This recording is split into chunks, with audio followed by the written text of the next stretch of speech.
أعوذ بالله من الشيطان الرجيم. بسم الله الرحمن الرحيم. الحمد لله الذي أنزل على عبده الكتاب ولم يجعل له عوجا قيما لينذر بأسا شديدا من لدنه ويبشر المؤمنين الذين يعملون الصالحات أن لهم أجرا حسنا ماكثين فيه أبدا وينذر الذين قالوا اتخذ الله ولدا ما لهم به من علم ولا لآبائهم كبرت كلمة تخرج من أفواههم إن يقولون إلا كذبا فلعلك باخع نفسك على آثارهم إن لم يؤمنوا بهذا الحديث أسفا إنا جعلنا ما على الأرض زينة لها لنبلوهم أيهم أحسن عملا وإنا لجاعلون ما عليها صعيدا جرزا أم حسبت أن أصحاب الكهف والرقيم كانوا من آياتنا عجبا إذ أوى الفتية إلى الكهف فقالوا ربنا آتنا من لدنك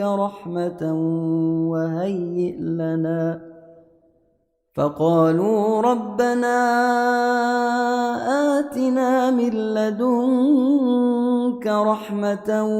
وهيئ لنا من أمرنا رشدا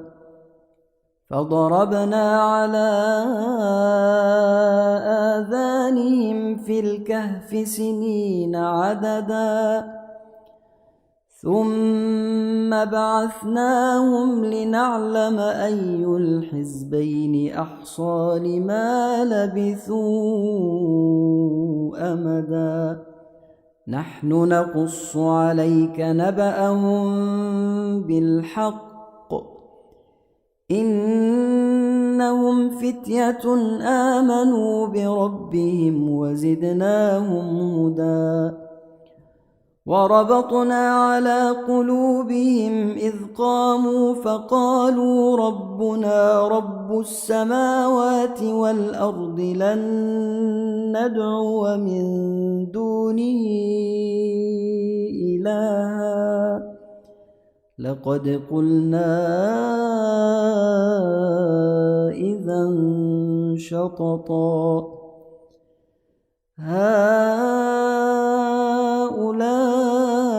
هؤلاء قومنا اتخذوا من دونه آلهة لولا يأتون عليهم بسلطان بين فمن أظلم ممن افترى على الله كذبا وإذ اعتزلتموهم وما يعبدون إلا الله فأووا إلى الكهف ينشر لكم ربكم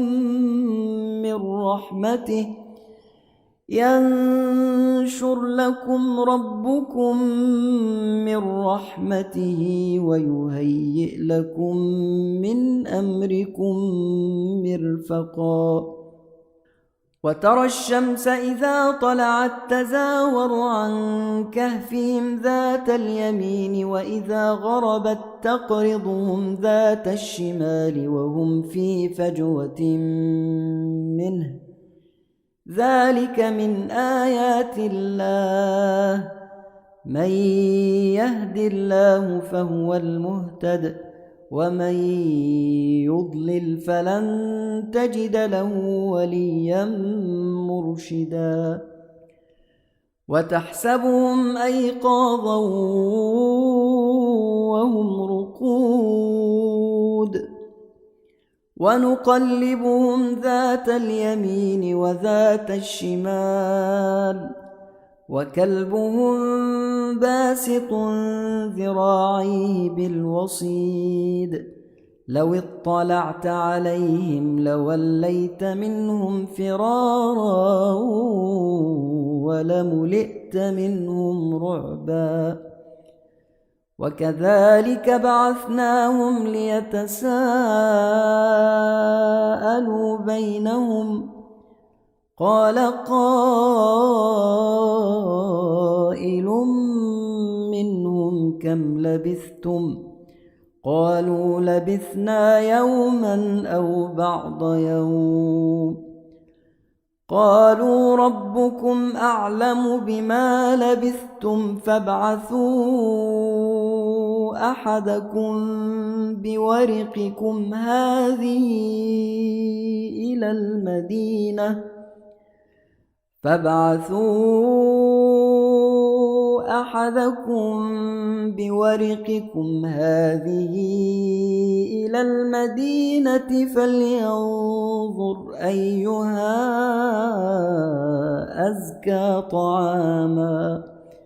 فلينظر أيها أزكى طعاما فليأتكم برزق منه وليتلطف ولا يشعرن بكم أحدا إنهم إن يظهروا عليكم يرجموكم أو يعيدوكم في ملتهم ولن تفلحوا إذا أبدا وكذلك أعثرنا عليهم ليعلموا أن وعد الله حق وأن الساعة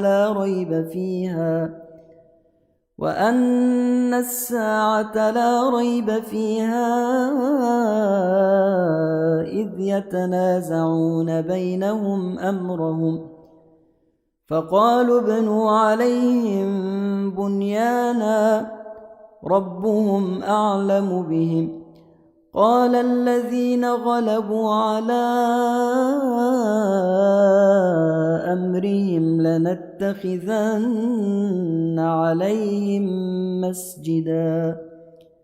سيقولون ثلاثة رابعهم كلبهم ويقولون خمسة سادسهم كلبهم رجما بالغيب ويقولون سبعة وثامنهم كلبهم قل ربي أعلم بعدتهم ما يعلمهم إلا قليل فلا تمار فيهم إلا مراء ظاهرا ولا تستفت فيهم منهم أحدا ولا تقولن لشيء إني فاعل ذلك غدا إلا أن يشاء الله واذكر ربك إذا نسيت وقل عسى أن يهديني ربي لأقرب من هذا رشدا ولبثوا في كهفهم 300 سنين وازدادوا 9 قل الله أعلم بما لبثوا له غيب السماوات والأرض أبصر به وأسمع ما لهم من دونه من ولي ولا يشرك في حكمه أحدا واتل ما أوحي إليك من كتاب ربك لا مبدل لكلماته ولن تجد من دونه ملتحدا واصبر نفسك مع الذين يدعون ربهم بالغداة والعشي يريدون وجهه ولا تعد عيناك عنهم تريد زينة الحياة الدنيا ولا تطع من أغفلنا قلبه عن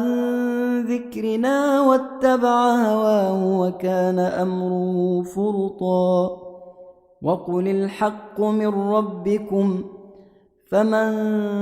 شاء فليؤمن ومن شاء فليكفر إنا أعتدنا للظالمين نارا أحاط بهم سرادقها وإن يستغيثوا يغاثوا بماء كالمهل يشوي الوجوه بئس الشراب وساءت مرتفقا إن الذين آمنوا وعملوا الصالحات إنا لا نضيع أجر من أحسن عملا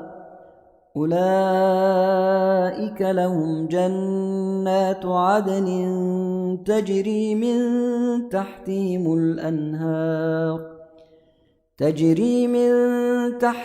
الأنهار يحلون فيها من أساور من ذهب ويلبسون ثيابا خضرا من سندس واستبرق متكئين فيها على الأرائك نعم الثواب وحسنت مرتفقا واضرب لهم مثلا الرجلين جعلنا لأحدهما جنتين من أعناب وحففناهما بنخل وجعلنا بينهما زرعا كلتا الجنتين آتت أكلها ولم تظلم منه شيئا وفجرنا خلالهما نهرا وكان له ثمر فقال لصاحبه وهو يحاوره أنا أكثر منك مالا وأعز نفرا ودخل جنته وهو ظالم لنفسه قال ما أظن أن تبيد هذه أبدا وما أظن الساعة قائمة ولئن رددت إلى ربي لأجدن خيرا منها منقلبا قال له صاحبه وهو يحاوره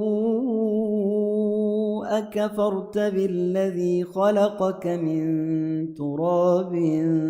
ثم من نطفة ثم سواك رجلا لكن هو الله ربي ولا أشرك بربي أحدا ولولا إذ دخلت جنتك قلت ما شاء الله لا قوة إلا بالله إن ترني تراني أنا أقل منك مالا وولدا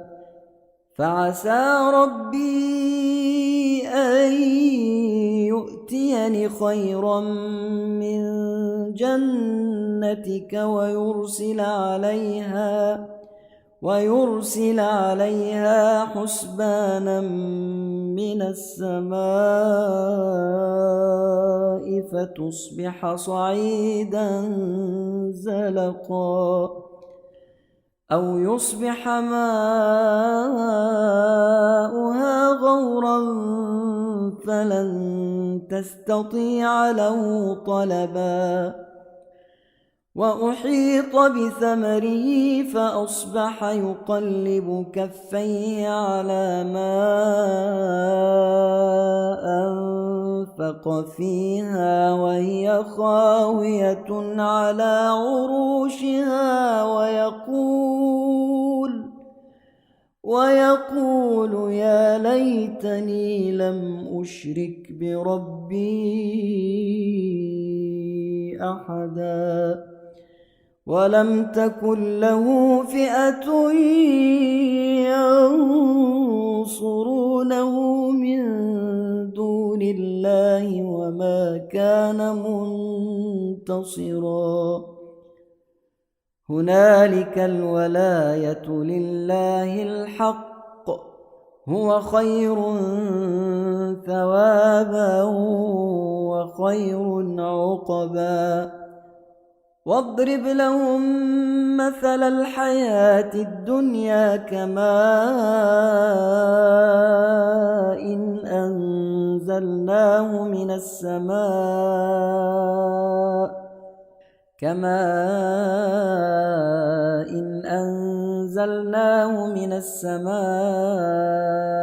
فاختلط به نبات الأرض فأصبح هشيما تذروه الرياح وكان الله على كل شيء مقتدرا المال والبنون زينة الحياة الدنيا والباقيات الصالحات خير عند ربك ثوابا وخير أملا ويوم نسير الجبال وترى الأرض بارزة وحشرناهم فلم نغادر منهم أحدا وعرضوا على ربك صفا لقد جئتمونا كما خلقناكم أول مرة بل زعمتم أن لن نجعل لكم موعدا ووضع الكتاب فترى المجرمين مشفقين مما فيه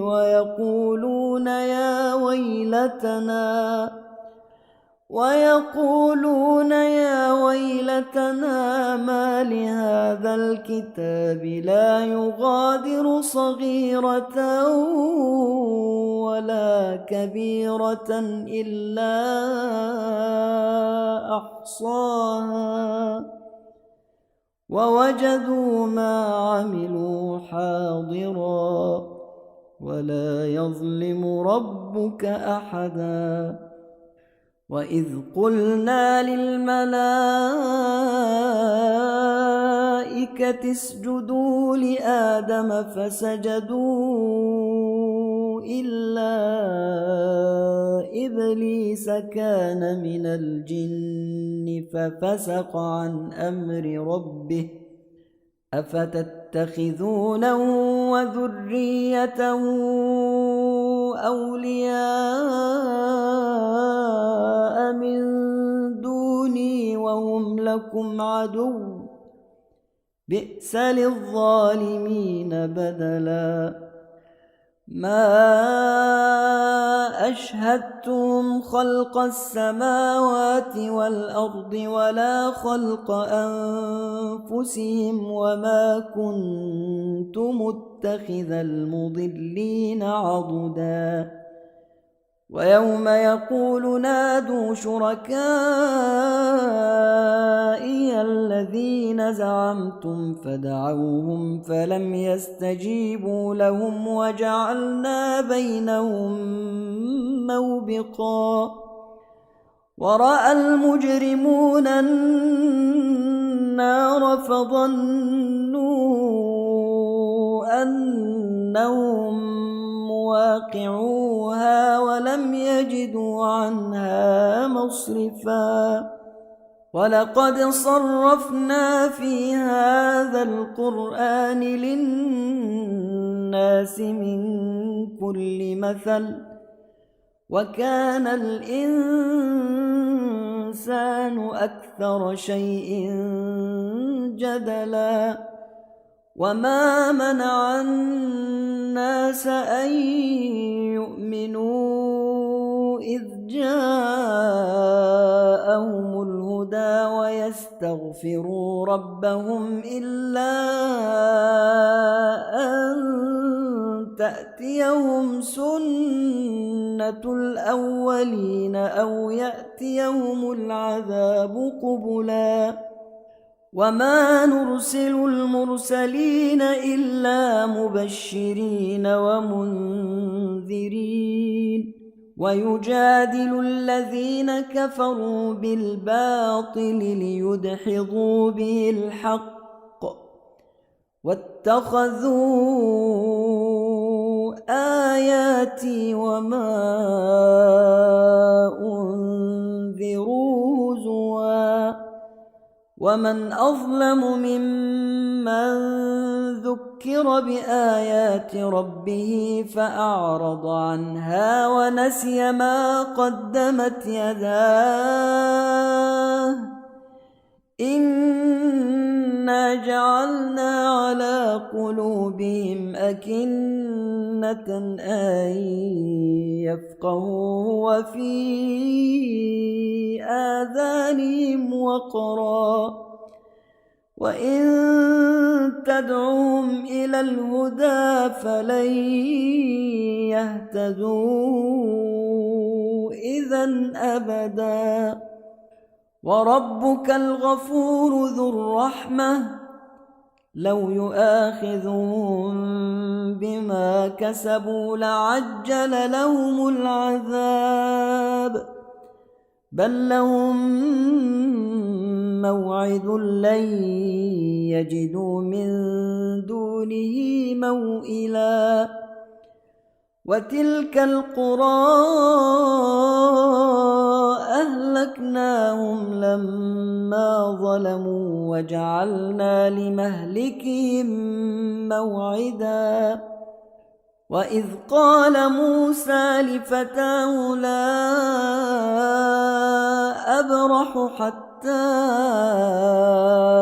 أبلغ مجمع البحرين أو أمضي حقبا فلما بلغا مجمع بينهما نسيا حوتهما فاتخذ سبيله في البحر سربا فلما جاوزا قال لفتاه آتنا غداءنا لقد لقينا من سفرنا هذا نصبا قال أرأيت إذ أوينا إلى الصخرة فإني نسيت الحوت وما أنسانيه إلا الشيطان أن أذكره واتخذ سبيله في البحر عجبا قال ذلك ما كنا نبغ فارتدا على آثارهما قصصا فوجدا عبدا من عبادنا آتيناه رحمة من عندنا وعلمناه من لدنا علما قال له موسى هل أتبعك على أن تعلمني مما علمت رشدا قال إنك لن تستطيع معي صبرا وكيف تصبر على ما لم تحط به خبرا قال ستجدني إن شاء الله صابرا ولا أعصي لك أمرا قال فإن اتبعتني فلا تسألني عن شيء حتى أحدث لك منه ذكرا فانطلقا حتى إذا ركبا في السفينة خرقها قال أخرقتها لتغرق أهلها لقد جئت شيئا إمرا قال ألم أقل إنك لن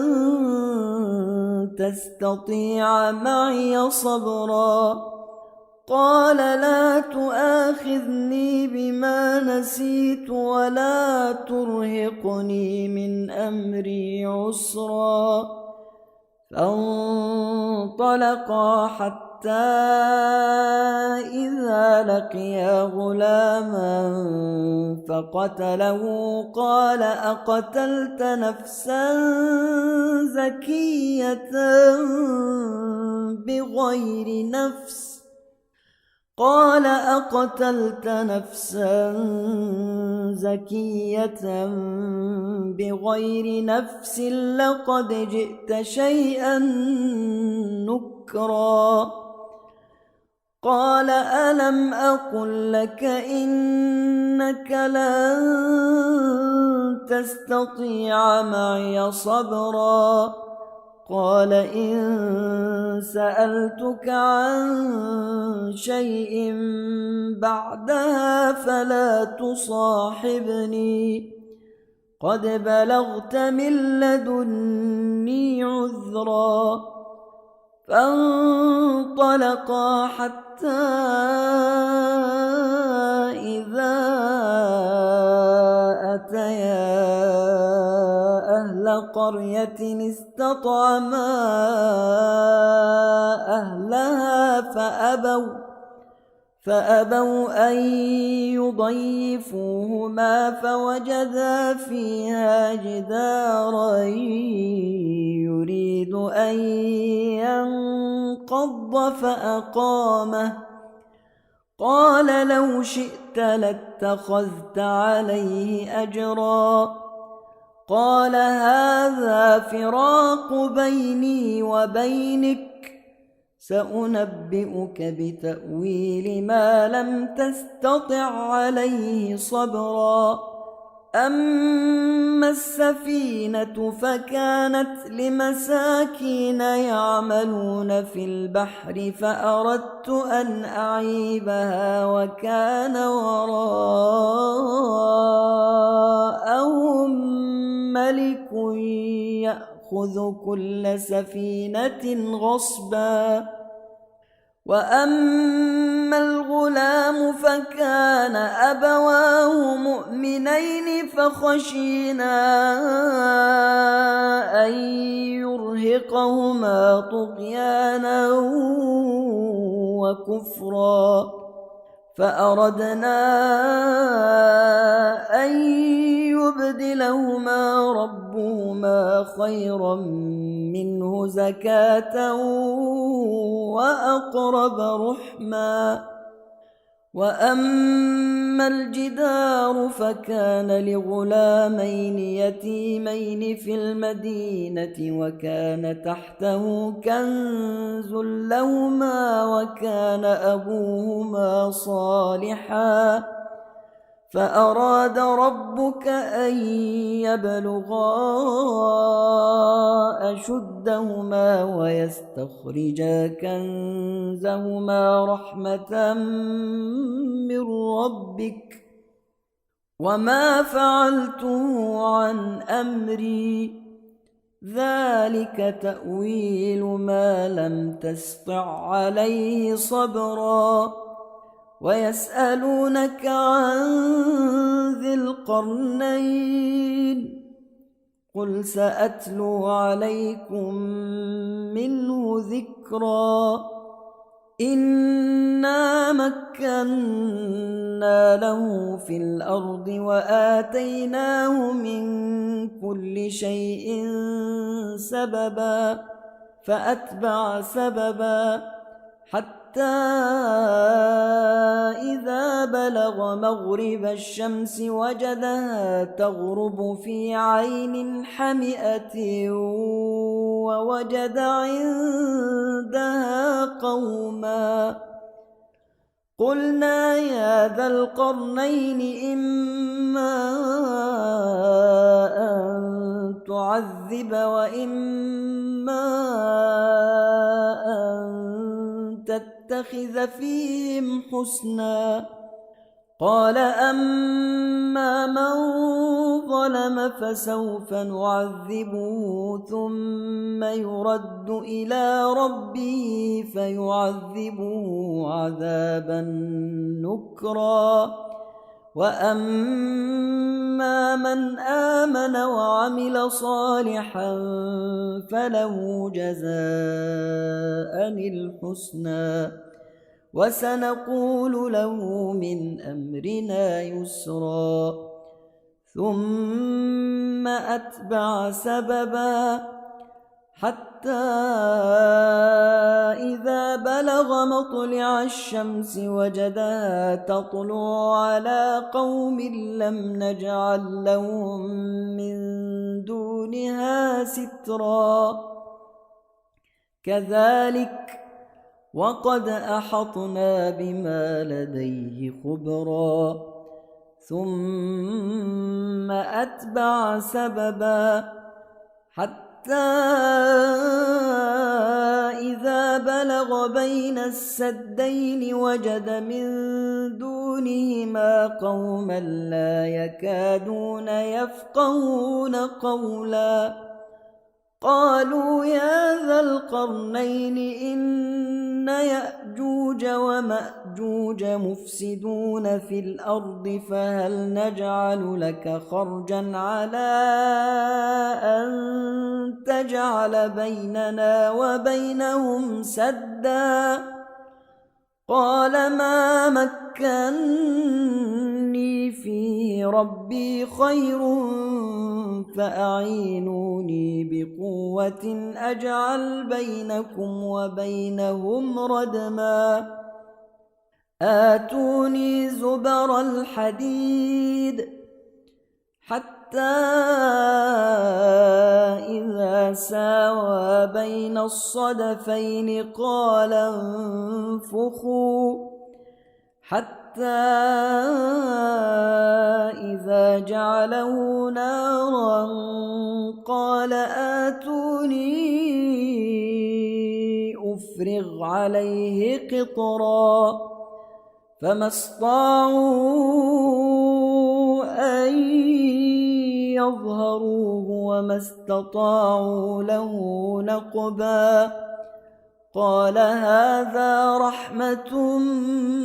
من ربي فإذا جاء وعد ربي جعله دكاء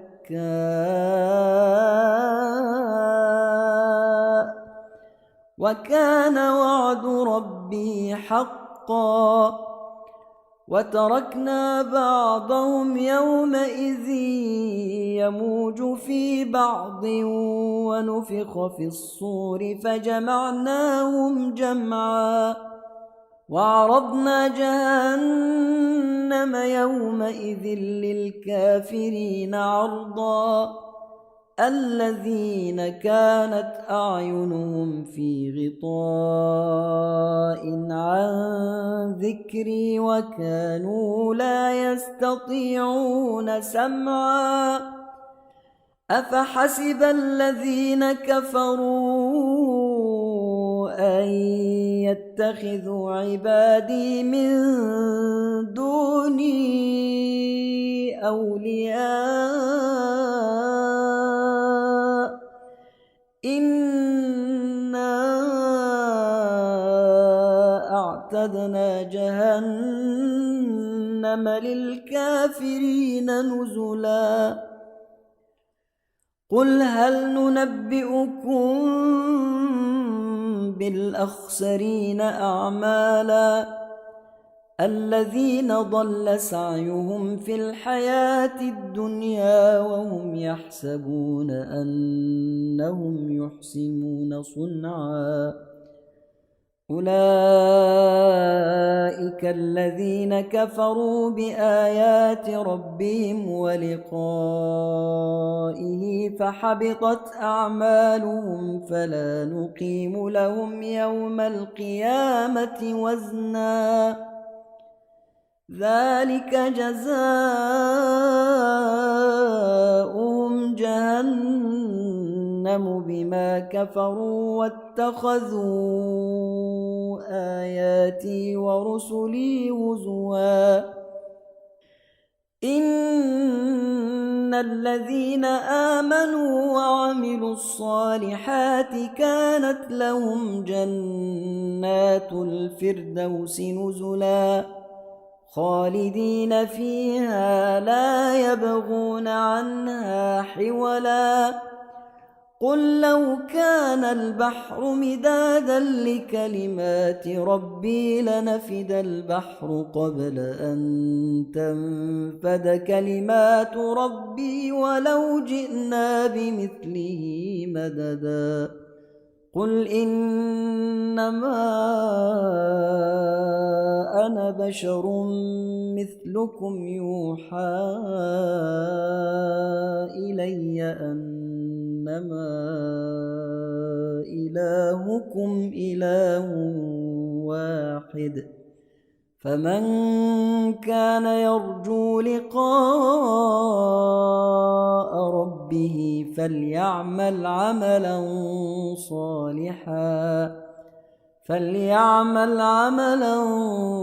صالحا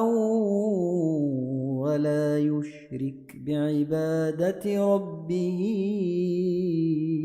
أحدا.